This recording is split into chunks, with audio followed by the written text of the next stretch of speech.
Well, hopefully this one isn't. You know. This one's going down in the books.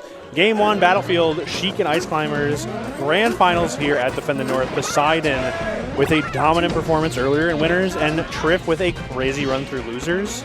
I am excited to see what happens here, what unfolds. So far, a little bit of what we saw earlier, right? Once those Ice Climbers are separated, Poseidon's really good at not necessarily being too straightforward with the follow-through. However, one thing that was a weak point for Poseidon was the options off the ledge. We saw right there, another jump from ledge. Oh, no, he's dead. Yeah, that's also a really bad option at the ledge. It's just going fastball. Past it, yes. But can definitely make it back. Down throw in the forward air is going to set up a nice little chain here for the stock. And then Poseidon can have a nice clean advantage state after the invincibility wears off there. Thankfully, Nana always doing the solid of wasting some of it.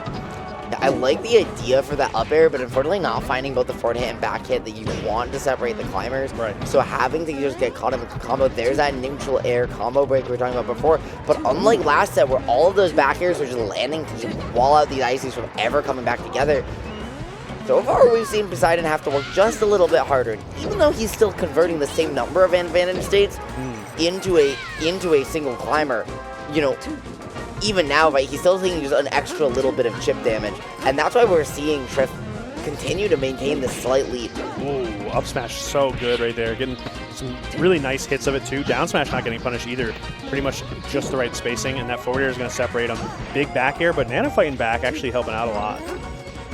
I like the needles here just to charge, reset, hold top platform, because again, we saw at the beginning of the game, once Ices can control that with the icicle, it can be a little bit hard for Sheik to really move freely and dislodge them. However, if you can control it with needles, right, you get to find your way in, just like we just saw in the Nana, and now take your time to tech chase and just dismantle this Popo one interaction at a time. Yeah, unfortunately not really finding a huge follow-up on that second down throw, but does get the kind of reset back to neutral, which is, at this point, I would say advantageous. Big down smash, though, as it's punish on that landing. See if we can get, ooh, I love that. Really deceptive on where you're going to end up with that up special and big back air as well. I like the down tilt too there. You haven't seen a lot of the single Popo there jumping in, but you call it out anyways because either it pokes on shield and pushes back and resets to neutral, or you catch a landing out with it.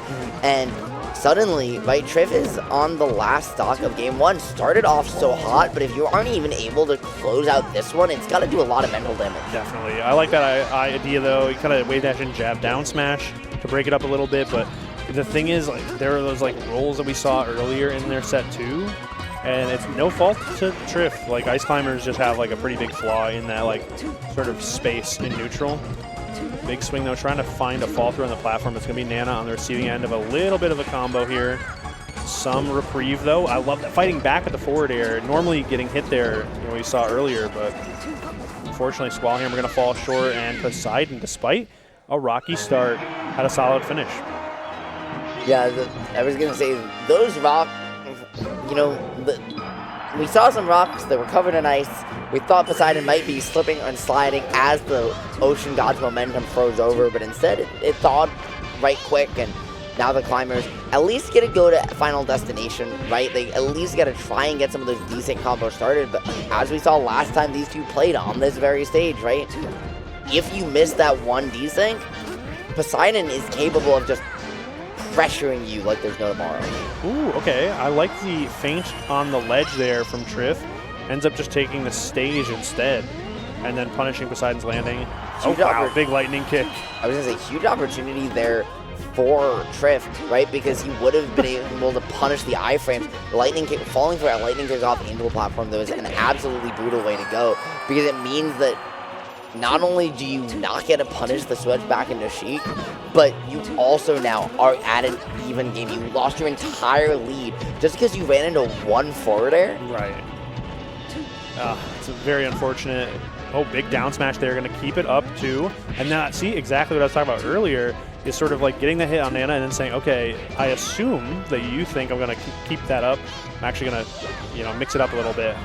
Speaking of mixing it up, though, dude, Poseidon getting mixed on the left side. I'm talking about the SDI up there, right? To get out of that blizzard, right? And find a way back to stage, which now is paying huge dividends because Poseidon's going to find the JC up smash. It's going to not take either Ice Climbers, but you're just going to keep this one going. Nana has nowhere to go. And all of a sudden, Triff is staring down an awfully long barrel. That was crazy. Jab, grab, barely missed that up smash, but it's going to be the run-up down smash. A little taste of, you know, the Ice Climber's medicine there, but needles.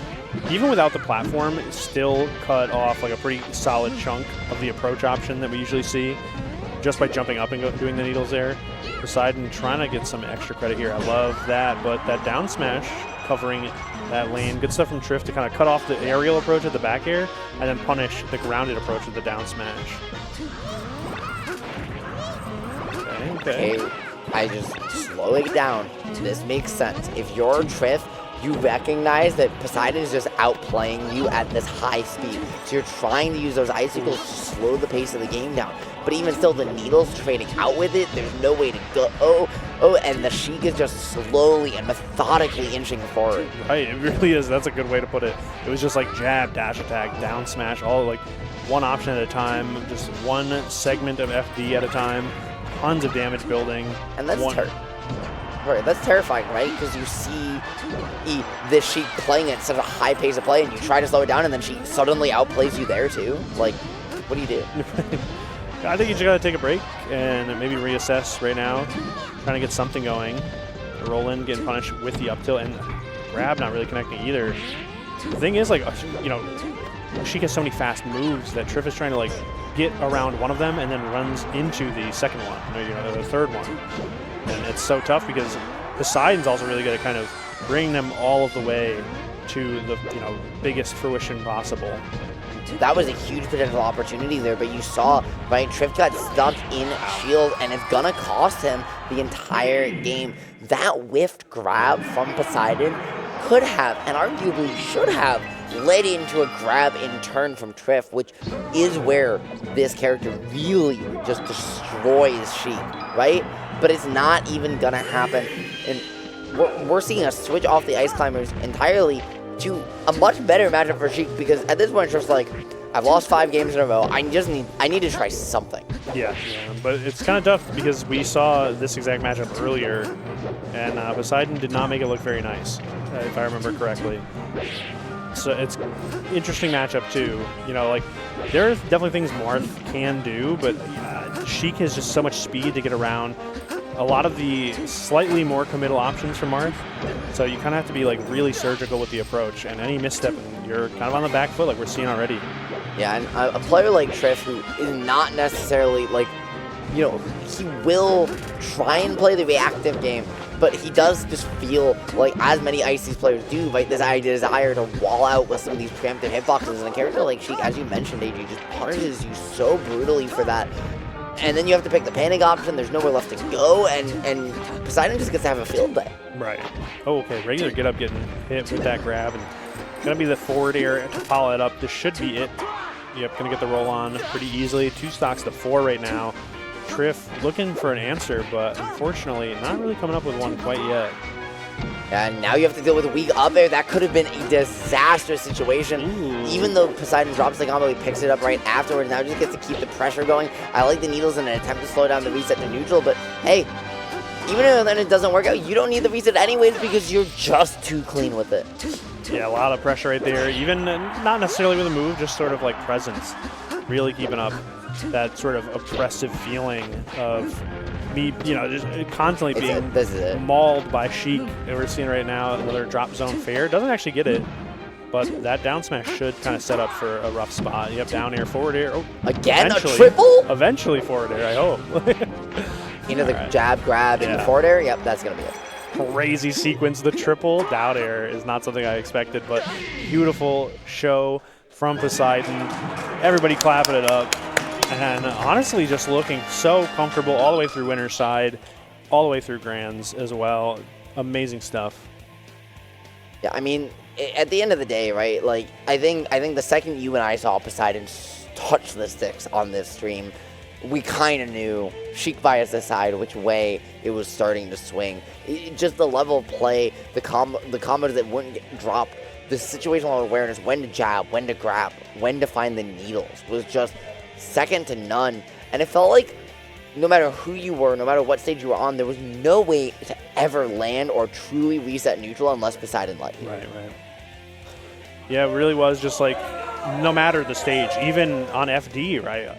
where we're like, oh, the platforms won't matter as much. We won't see those needle cancels that were so good on Pokemon Stadium.